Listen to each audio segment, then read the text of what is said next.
Big one tonight. Also in Arizona. Yeah, too big. With the home team being the team from San Francisco that really plays in San Jose, Santa Clara, and now is in Arizona, where Buffalo strolls in on Monday night. Last time they were there was the Hail Murray. As you know, I suggested to 49er CEO Jed York for him to play the Hail Murray over and over and over again and just say, hey, I was just hitting play on what the Cardinals left in the machine. I mean, it's a great idea. I hope he does. No, hands up for no. Hey, no, just like one of those offensive linemen that's called for holding, saying, "I didn't hold. I didn't get anything. It's not me." And so that's a big one tonight because the Bills have the Dolphins right on their heels, and the Dolphins are half game back. Buffalo loses this one, they will have to. They've already beaten Miami earlier in the season, so they do have that as a leg up. But that's a big game right there. And then San Francisco. I went from a hot take 2 weeks ago saying that don't count them out yet till just last week upgrading them like they're making it. They're making it, Chris. They win tonight. They're 6-6, just like the Minnesota Vikings and the Arizona Cardinals. I haven't popped it into a playoff generator yet. Would that put San Francisco in? I don't know based on what the tie breaks would be. I don't have the slide rule. Steve Kornacki's not here to help. He was on an hour too. But this is big.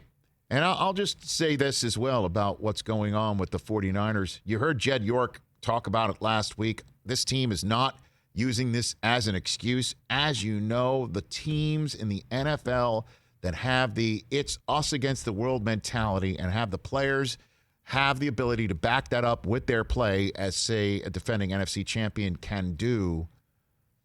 This is a dangerous 49ers team. They are not happy with what's going on in their world.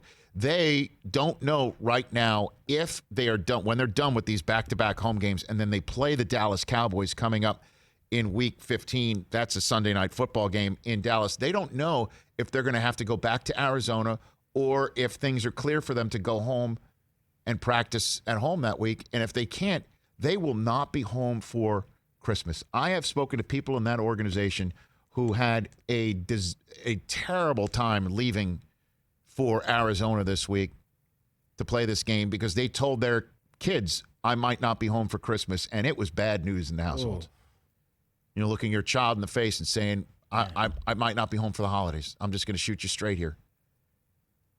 So this team is not happy, but they are probably circling the wagons, to use the phrase that you will no doubt hear Chris Berman say tonight for 49ers and Bills.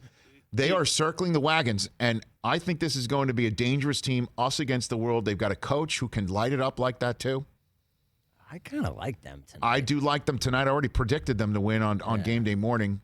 I don't know what that really means because I've been kind of all over the place there, but I believe it in my bones tonight.